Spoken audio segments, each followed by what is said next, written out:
가기사는 증시 각도기. 네, 안녕하세요. 젊은 투자 증시 나침반 안지원입니다. 네, 안녕하십니까. 쉬운 투자 증시 각도기 곽삼진. 우리 나침반님 보시기에 제가 오늘 겸손할 수 있다고 생각하십니까? 겸손할 수 없지만 하지만 겸손해야죠. 아니요, 저는 이제 무섭습니다. 왜요? 이제 앞으로 업종도 얘기 안 하려고 그래요. 오늘 지주사들이 난리가 났죠. 네. 많이 올랐어요. 검찰 끌려갈까봐 이제 무서워. 시세 조정 행위로.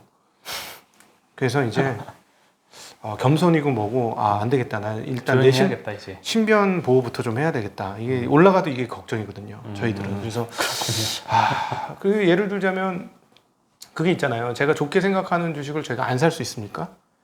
근데 이제 올라왔으니까 나는 이제 언제 팔아야 될 건가 이런 고민을 하잖아요.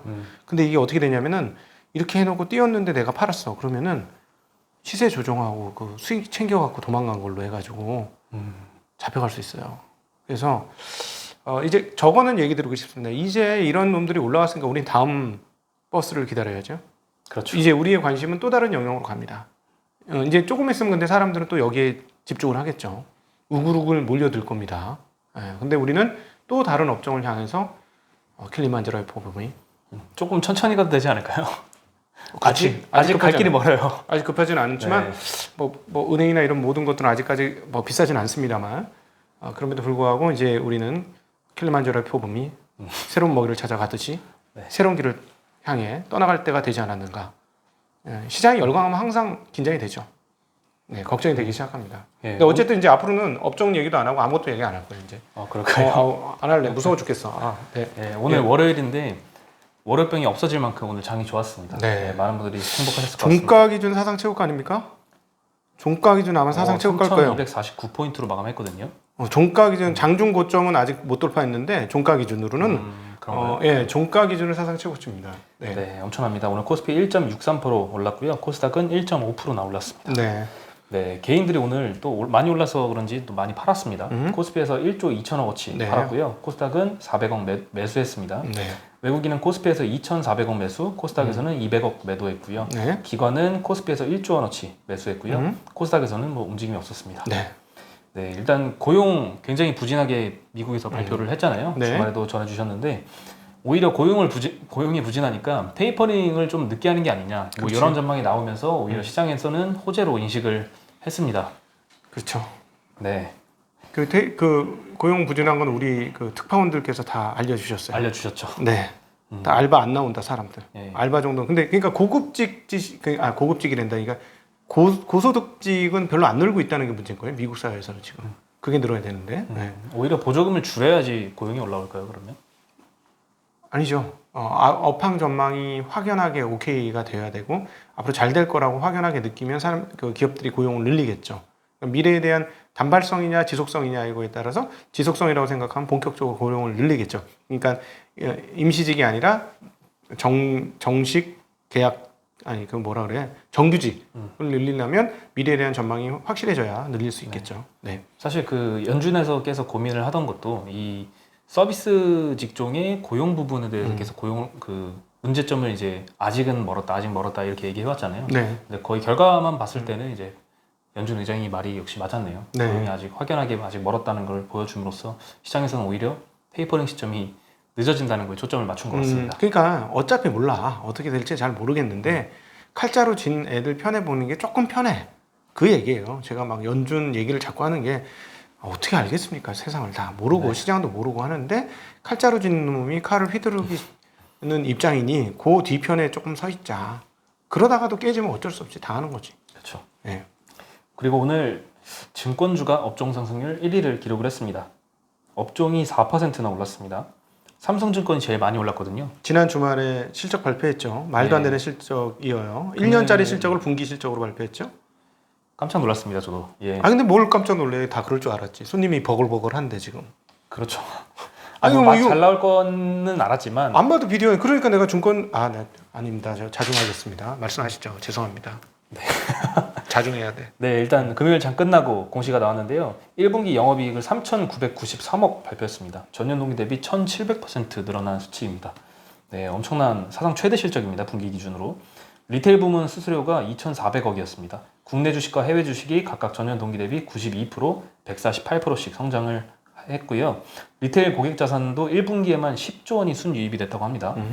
280조를 기록을 했습니다. 네. 네, IB 부문도 ECM과 구조화 금융, ECM은 이제 주식 조달 쪽 파트입니다. 그리고 구조화 금융이 전년 동기 대비 55% 성장을 해서 양호한 실적을 골고루 달성을 했다고 합니다. 그래서 삼성증권이 오늘 6.8% 올랐고요. 삼성증권뿐만 아니라 다른 데도 좋겠지 하면서 다 같이 따라 올랐습니다. 네. 네, 미래에셋증권도 6%, 키움증권 5%, SK증권도 4.5% 상승해서 마감했습니다. 참 안타까운 건 제가 20년 역사에 증시가 가장 호황입니다. 근데 이걸 받쳐줄 전문가의 숫자가 과연 있는가? 강력한 의구심이 들면서 우리 나침판님을 더욱더 쪼개게 되는군요. 빨리 그 한국 최고의 전문가 되셔야 네. 이 어두운 세상을 밝혀줄 수 있는 빛이 되십니다. 나침판이 되죠, 진짜. 네. 찐 나침판이 되도록 해보겠습니다. 네, 그 나침판 위에 불도 다루셔야 돼요. 네? 불 불. 하나 더 다루셔가지고 딱 나침판 쫙 불을 비치면서 가는 나침판. 네. 네. 등대 같은 분이 되시기를 알겠습니다. 간청드립니다. 네. 네. 그리고 철강 가격 계속 오르잖아요. 철광석 가격이 이제 계속 오르는데요. 물론 포스코나 현대제철 이런 데는 이제 철광석 가격이 오르면 그 철강 제품으로 이제 정가를 시켜가지고 이 마진이 좋아지는데 반면 자동차, 조선, 건설업계한테는 또 비용이 증가되는 이슈잖아요. 그래서 시름의 5월을 보내고 있다. 뭐 이런 기사가 났습니다. 판가를 올리면 상관이 없는데 화학 쪽에서는 판가를 다 올렸었죠. 특히 조선업종 같은 경우에는 여기 조금 구조가 특이하거든요. 레깅이라는 게 있어가지고. 그렇지, 그게 문제야. 예, 원재료비는 바로 반영이 되거든요. 그렇지. 근데 수주를 받은 거는 재작년이 바로 실적으로 나오진 않잖아요. 그렇지, 작년, 재작년에 받은 거 이제 만들고 있으니까. 네, 그래서 수주를 아무리 많이 받아도 당장의 실적은 적자가 날 수밖에 없다고 합니다. 올해는 작살이라고 말씀드린 거예요. 올해 안 좋다. 네. 올해 말씀드린 올해는 작살이다. 내년부터 좋아진다. 근데 벌써 땡겨. 벌써 땡기죠. 벌써 땡겨서 그게 좀 신기하더라고. 다 알고 있습니다. 시장은 똑똑해서. 네. 아마 우리 구독자분들이 다 알고 있는 것 같아. 구독자분들도 알고. 우리 구독자분들 좀 많이 똑똑하더라고. 네. 그리고 이제 실적이 나오기 시작하면 이제 주가는 또 부러지기 시작하지 않을까요? 네, 실적이 나오는데 수주 잔고가 유지되면은 유지되고 수주 잔고가 깨지면 깨지는 거죠. 네. 네. 아무래도 경기 민감 업종이다 보니까 또 실적이 잘 나오는 구간에 돌아서면 또 PER이 또 많이 낮아지고 그게 저평가가 아니라 이제 고점. 그렇지. PER이 이런 수주 산업의 공통점 PER이 낮아지고 나서 수주가 떨어지면 이제 그때 너무 싸고 들어오면 이제 왕코로 걸리는 거죠. 그렇죠. 저퍼주가 여기 민감 업종에서는 이제 좋은 건 아니죠. 네, 오히려 고퍼에 사서 저퍼에서 파는 그런 전략이 필요한 업종이라고 보시면 되겠습니다. 네. 그리고 자동차 업체도 좀 힘들다고 합니다. 그 원재료 상승을 이제 완성차 가격에 반영시키기가 좀 어렵죠. 아무래도 이제 최종 소비자 단에서 싸구려 차 많이 파는 애들은 힘들겠네. 고급 그렇죠. 업종은 마진 높으니까 커버리지가 될 거고. 예, 뭐 1억짜리 1억 1천에 팔아도 뭐 큰 문제는 없는데. 그러니까. 아반떼 3천만 원짜리 뭐 3,500으로 올리면은. 아반떼가 3천만 원이나 해요? 소나타로 바꾸겠습니다. 아, 네. 약간 잠깐 시세 어두워서 자동차 시세. 아, 네. 아, 깜짝 놀랐네. 1,500만 원대 봤는데 아반떼? 1,500만 원인가요? 옛날에 1,500만 원 아니었습니까? 요즘 그렇게 올랐어요? 막 오르긴 오르더라. 옛날에 그랜저가 2,300만 원이었어. 그랜저 요즘 비싸죠. 3, 4천 막 이렇게 하잖아요. 아, 그래요? 예. 아, 그렇습니다. 세상 달라졌네. 네. 네. 그리고 현대차 부사장에 따르면 반도체 수급이 어려워서 5월에도 4월 이상의 생산 조정이 있을 것으로 보인다고 합니다. 그래서 뭐 차량용 반도체 부족까지 겹쳐져가지고 뭐 출시도 늦어지고 이래서 일부 고급 업종 뭐 센서가 들어간다거나 이런 반도체 들어가는 이런 기능을 빼면은 오히려 출고가 더 빨라진다고 합니다. 지금 계속 많이 기다려야 되는 상황인데 그러니까 후방 감지 센서 이런 거 빼고 주세요 하면은 빨리 준답니다. 아, 저사양 차를 사라. 좀 싼 차를 사라. 옵션을 빼라. 이런 거죠. 야, 참. 골 때리네요. 그 정도 상황까지 왔습니다. 야, 근데 이런 내연기관차가 센서나 MCU나 칩이 많이 들어갈 것 같습니까? 전기차가 많이 들어갈 것 같습니까? 전기차에 많이 들어가 있죠? 아니래요. 아니래요? 아니라는 거야. 골 때리죠. 그런가요? 엔진 뭐 이렇게 여기 하나씩 다 쓰여지는 거야. 그러니까 중앙 제어가 잘 안 되는 거지. 그래서 오히려 전기차가 칩이 덜 들어가요. 근데 맞을 것 같아. 그럴 것 같아. 시간이 지나면 점점 더 그럴 것 같아. 중앙 제어가 쫙 다 되잖아, 전기로. 네. 근데 이건 기계 장치잖아. 기계에 센스를 붙여가지고 이걸 또 모아가지고 중앙에서 또 이렇게 왔다 갔다 해야 되잖아요. 센서가 더 많이 필요한 거야. 그런가요? 이 바퀴에도 센서를 달고 이건 전기차도 바퀴에는 센서 달죠. 공기압 같은 거. 네. 근데 엔진의 열이라든가 이런 모든 걸 체크하는 걸 또 센서를 계속 다 달아야 되잖아. 복잡해. 3만 개의 부품이 있기 때문에 그만큼 더 달릴 수 있는 거 맞는 것 같아요. 네. 그러니까 전기차가 오면 전기차가 언제부터 혁명이 올 것이냐. 전기차 점유율이 5% 되면 혁명적 변화가 올 것이다. 항상 그렇더라고요. 5% 점유율이 5% 넘는 순간부터 확 다 뒤집어져. 얼마 안 남았습니다. 네. 그리고 오늘 요즘에 가격 오르는 업종이 한두 개가 아닌데 해운 운임 가격도 많이 오르잖아요. 엄청나게 올랐죠. 물류 대란이 벌어지고 있는데 그래서 뭐 배로 실어 나를 거를 이제 비행기로 실어 나를 상황까지 왔잖아요. 네. 항공 운임까지 그래서 급등을 한다고 합니다. 홍콩에서 발표하는 항공 화물 운송 지수 TAC라고 있는데요. 4월 달에 홍콩과 북미 노선 화물 운임이 8.48달러를 기록을 했습니다. 이건 킬로그램당 비용입니다. 그 작년 12월에는 7.5달러였는데요. 올해 3월까지 5.48달러까지 빠졌었습니다. 근데 이게 다시 쭉 반등을 해가지고 1달러에 9,000원. 아, 1kg에? 1kg에. 네. 장난 아닙니다. 그렇죠. 근데 보통 이제 대량으로 수출을 해야 되니까. 나 그럼 비행기 타려면 돈은 많이 들겠네. 100kg 가까이 되는데. 야, 물건으로 따지면 화물음이 더 비싼데요? 우리 저기보다? 뭐보다요? 우리 저기 여객 운임보다 더 비싼데요? 보세요. 100kg라고 따져보세요. 계산하기 시간. 물론 저 100kg보다 훨씬 덜합니다, 여러분. 네. 훨씬 미치해요. 오해하지 마세요. 근데 100kg라고 치면 얼마입니까? 9,000원 곱하기 100 아니야. 9,000원, 9만 원, 90만 원 아니야. 네. 어디까지 갔는데 90만 원씩이나 해. 여객비가. 미국까지 가면 싸긴 하지만 어디 동남아 가는데 90만 원이면 비싼 거 아닙니까? 그렇지 않죠. 홍콩에서 북미 노선. 북미 노선. 네. 꽤 멀리 가기 때문에. 네. 비슷비슷해졌습니다. 비슷비슷해졌네. 네. 네. 그리고 수에즈나 선박 사고 때문에 이렇게 가격이 급턴하게 되었고요. 그래서 대한항공하고 아시아나 정도가 이제 화물 운임 서비스를 했는데 이제는 LCC까지 뛰어들었습니다. 티웨이 항공도 지난달부터 인천 하노이 화물 노선을 추가를 했고요. 제주항공도 인천에서 호치민 노선을 화물 노선으로 추가를 했다고 합니다. 네. 예, 오늘 항공업종이 2등 기록했습니다. 운수창고업종이라고 해서 3.5% 올랐는데요. 네. 지니어가 거의 10% 올랐고요. 한진칼 8%, 대한항공 6.6%, 티웨이항공 5.6%, 제주항공 4%. 네. HMM은 오늘도 올랐습니다. 3.7%. 끝도 없네. 네. 네. 예, HMM 소식도 오늘 들렸는데요. 선박 계속 부족하니까 이제 또 추가 발주를 했습니다. 12척 컨테이너선 발주를 지금 협상 중이라고 하고요. 예, 상하이 컨테이너 운임 지수가 11월 이후에 매주 사상 최고치 경신 중이고요. 미주하고 유럽 노선은 특히 이 종합 지수가 하락해도 계속 상승하고 있습니다. 네. 업계 관계자에 따르면 2분기는 물동량이 더 증가를 해서 1분기보다 더 운임 상승이 지속될 것이다. 이렇게 보고 있다고 합니다. 이런 상황에서 HMM이 13,000TEU급 컨테이너선 12척 발주를 위해서 국내 그 조선 3사와 협상 중이라고 합니다. 계약 금액은 총 1조 7천억 원에 육박할 것이라고 보이고요. 인도 시점은 2024년 예상입니다.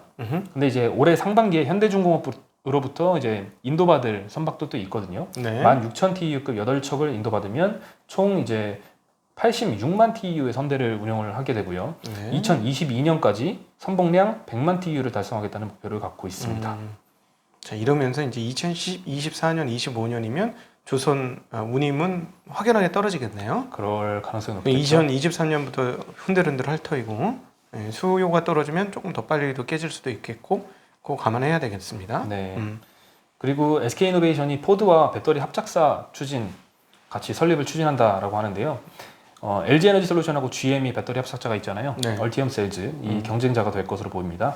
그 SK이노베이션은 현재 조지아주에 폭스바겐과 포드에 공급할 배터리 공장 1, 2공장을 건설 중입니다. 네, 그렇죠.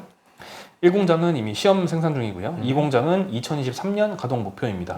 그리고 지난달 SK이노베이션 총괄 사장이 3, 4공장 설립 의지를 내비치면서 포드와의 합작사 설립 계획이 이제 드러난 것으로 보이고요. 현재 SKIT 상장 그리고 계열사 지분 매각 등으로 5조 원의 자금을 확보해뒀다고 합니다. 네. 그래서 2026년까지 미국에서 100만 기가와트시 생산 능력을 확보할 전망인데요. 이는 LG에너지솔루션이 2025년까지 목표로 하는 양의 60에서 한 70% 수준 된다고 100기가, 합니다. 100기가. 100만 기가 아니고.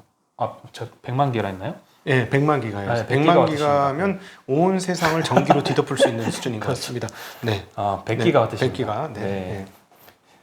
네. 바이든 대통령이 미국 외에서 생산하는 이제 배터리를 탑재하는 완성차는 이제 전기차에 이제 세금 10%를 추가 부과하기로 했거든요. 그래서 더더욱 이제 미국에서 생산을 많이 하려고 하는 것 같고요. SK는 또 다른 배터리 업체하고 달리 아직 뭐 폭파 이슈 뭐 이런 게 아직 없잖아요. 분리막 좋다는 소리죠. 네, 그래서 좀 수요가 많을 것으로 보입니다. 네. 그리고 SK 아이테크놀로지가 내일 드디어 상장합니다. 상장하죠, 드디어. 예, 공모가 10만 5천 원으로 시작하고요. 아마 따상 가볍게 하지 않을까요? 이런 장도 좋고 게다가 경쟁률도 역대급이었으니까 네. 좋을 것 같고요. 일반 청약에서 무려 81조 원이 모였습니다. 아니 그러니까 새로 들어오는 놈들은 다 비싸. 기존에 있는 놈들만 좀 바보가 된 것 같은 느낌 들어. 조가 너무 쉬워. 조가 너무 가볍죠. 원래 조는 되게 무거운 금액이었거든. 네. 근데 요즘 조가 너무 가벼워가지고 정신을 못 차리겠어요. 돈이 갈 데가 없나 봐요. 그러니까 없죠. 그 두 가지 축이죠. 하나는 실질금리 마이너스, 그다음 부동산 수익률 하락. 이 두 가지가 가장 큰 축이 아닌가 싶습니다. 네. 그리고 NC소프트 논란이 1분기에 많았죠. 네. 실적은 나빴는데 주가는 빵 뛰었어요. 예, 영업이익이 무려 전년 동기 대비 77% 감소한 567억으로 발표를 했습니다. 게다가 이제 컨센 대비해서도 낮았는데요.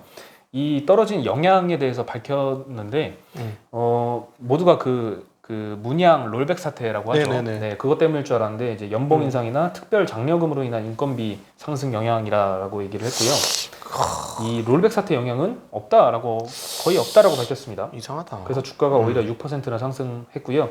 이장욱 IR 실장이라는 분이 1분기 내내 그 리니지 모바일 잡음이 있어서 모든 지표를 확인을 했는데 지표는 좋고 실질적으로 이 롤백 사태의 영향은 없다라고 언급을 하면서 이제 뭐 불안감이 완전히 떨쳐졌나 봐요. 근데 실적이 떨어지긴 떨어졌잖아요. 떨어지긴 떨어졌죠. 근데 이제 만약에 진짜 이 연봉 인상 인건비 때문이면 일회성 요인으로 인식이 되잖아요. 그렇죠. 네. 그래서 뭐 이거는 뭐 악재 해소. 뭐 500억 이상 연봉을 500억 이상 나눠줬어? 네. 근데 이게 좀 믿기 힘드네요.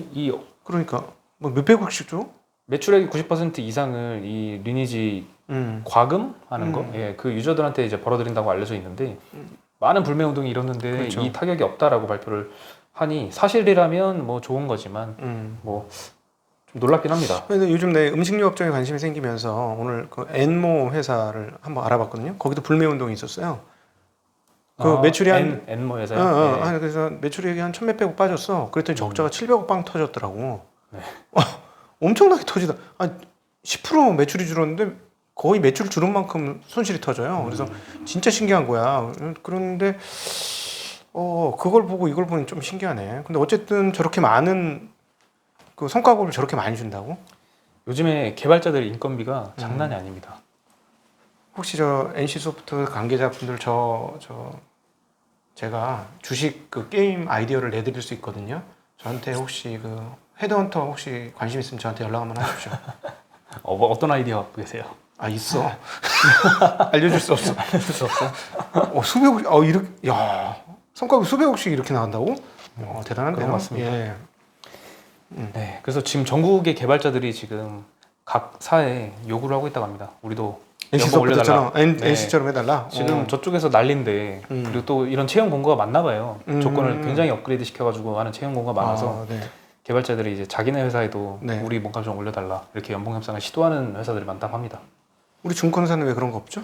이렇게 돈을 많이 번다는데? IT 부서에 한번 물어볼게요. 안타깝네. 아무 움직임이 없잖아.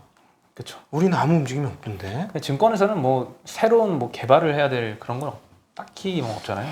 참 몸값 쌉니다. 네. 죄송합니다. 네, 아닙니다. 네, 아닙니다. 네. 네, 그리고 샤오미의 이제 유럽 스마트폰 시장 점유율이 밝혀졌는데요. MS가 23%. 그냥 삼성이 갖고 갈 걸 못 갖고 온 거야. 네. 그 삼성이 1분기에 이게 안타깝습니다. 네. 난 이 뉴스 보자마자 그 생각이 들었어. 19% 기록한 애플을 제치고 2위를 한 거고요. 삼성전자가 35%로 1위를 기록을 했습니다. 반면에 이제 화웨이는 많이 줄었습니다. 없어진 거지. 얘들은. 1년 만에 거의 81% 감소해서 그러니까 지금 3% 시장 점유율을 기록을 했고요. 샤오미는 지금 현재 유럽이랑 인도 시장에 많이 의존을 하고 있는데요. 네. 인도 공장은 조금 코로나 사태가 심해져서 좀 심각한 것 같습니다. 네. 생산능력이 60%대로 떨어졌고요. 노동자들이 정상 출근을 할 수가 없고요. 게다가 반도체 부족으로 인한 차질까지 겹치는 상황입니다. 네. 카운터포인트 리서치에 따르면 2분기 인도 스마트폰 출하량이 10에서 15% 감소한 500만 대 수준으로 추정이 된다라고 네. 합니다. 저 삼성이 다 갖고 왔어야 됐네. 하웨이 뺏기는 거 네. 진짜 아쉽네요. 샤오미가 그래도 그 품질은 그래도 삼성전자하고 어느 정도 비슷한데 가격 경쟁력은 좀 세서 많이 점유율을 가져온 것 같습니다. 무슨 소리십니까? 샤오미 써보셨어요? 안 써봤어요. 난 써봤어요. 후졌어. 아 써보셨어요? 아 우리 너무 그렇게 얘기하시면 또 안 됩니다. 니하오 샤오미. 메이권씨. 네. I'm sorry. 네. 사과하겠습니다. 네. 네, 사과했습니다. 중국 분도 들을 수 있기 때문에 사과합니다. 네. 네. 그리고 테슬라 사이버 트럭 마음에 안 드신다고 하셨잖아요. 모양이. 예, 뉴욕 주행거리는 어마무시하죠. 뉴욕 전시장에서 공개가 됐습니다. 네. 외관에 이제 우주선 제조에 쓰이는 초고경도 냉간 아변 스테인리스 스틸로 만들어졌다라고 하고요. 권총에 주로 적용되는 9mm 방탄 성능도 갖췄습니다. 사이드 미러가 그리고 없는 게 특징입니다. 차 안에서 이제 카메라로 통해서 이제 화면을 봅니다. 국방을. 주행 거리는 배터리 용량에 따라서 다른데 400에서 800km까지 간다고 합니다. 800km면 엄청나네요. 네, 가격은 4만 불에서 한 7만 불 사이 정도 그렇게 책정이 될 것 같습니다. 출시 시점은 공개하진 않았는데요. 현재 시범 생산 중이고 올해 안에는 정식 출시하지 않을까 이런 기대가 좀 있습니다. 한국에 나오면 차 이걸로 바꾸실 의향이 있으십니까? 안 바꿉니다. 안 바꿔요? 네. 모양이 멋없어서? 네? 모양이 멋이 없어서? 모양이 좀 있어도 네. 차는 뭐 지금 갖고 있는 게 아직은 굴러가기 때문에 그런 의미로 그거 다 자빠지면은 그런 의미로 그 차를 바꾸겠습니다. 그때 이거 사이버 트럭을 하실 거라? 또 그건 아니지만 예. 일단 제 차가 무너지면 한번 생각해보겠습니다. 전기차로? 네. 그냥 한번 설문조사한 거예요. 항상 이렇게 설문조사를 하죠. 이게 팔릴까 안 팔릴까. 근데 멋있긴 한 것 같아요. 디자인은. 그렇다고요? 네. 이거 사람들 부딪히면 난 그게 제일 무섭던데. 상대방이 좀 타격이 크겠죠. 엄청 다칠 거 아니야. 그러겠네요. 이게 허가가 나올까요? 그런 생각이 좀 드는데. 차가 멀쩡하면 속에 있는 사람들이 골병 드는 거 아닌가? 충돌했을 때. 모르겠어요. 이게 이렇게 스폰지처럼 찌그러들어야 안에 있는 사람이 멀쩡한 이걸 B 필러인가 A 필러인가 그렇던데 이 안에 있는 사람만 멀쩡하고 이건 찌그러들어야 충격을 덜 받는 거 아닌가 싶긴 한데 저렇게 차가 멀쩡하면 내 안에서 있는 사람이 다 충격을 받는 게 아닌가 싶기도 하고요. 알아서 잘 설계했지 않을까 싶습니다. 네. 하여튼 어떻게 근데 저 어쨌든 굉장한 다코스야. 저거 결국 근데 테슬라를 이야기할 때 결국 핵심은 저겁니다. 생산할 수 있는지.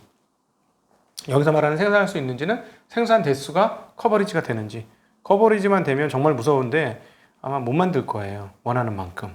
계속 지금 그러니까 앞으로 한 2년간은 더 그렇지 않을까 하는 생각을 하게 되는데 어쨌든 저게 나오면 미국 시장에서는 어마무시한 영향을 미칠 거라고 예상됩니다. 미국에서 1위 판매가 뭔지 아십니까? 자동차 픽업 트럭인가요? 그렇죠. 네. 엄청나게 팔릴 것 같아요. 미국에서. 네. 전부 다 이걸로 바꾸지 않을까 싶네요. 그럴 가능성이 있죠. 네. 그러면 막 800km 가면 진짜 안 바꿀 이유가 없는 거지. 그리고 걔네들은 단독주택도 많지 않습니까? 우리처럼 아파트 구조가 아니잖아요. 네. 그러면 충분히 가능할 것 같습니다. 네. 예, 오늘 아주 월요일부터 해피하실 것 같은데요. 이런 장이 뭐 내일도 지속되기를 바라면서 이렇게 좋을 때는 항상 또 현금 보유 비중에 대한 고민도 하시면서 어떻게 좋아할 때 좋아만 하지 마시고 경계심을 가지면서 잘못될 수 있다라는 생각도 항상 하시면서 그렇게 지내시면 좋을 것 같습니다. 네, 그럼 저희는 여기서 인사드리겠습니다. 안녕. 안녕.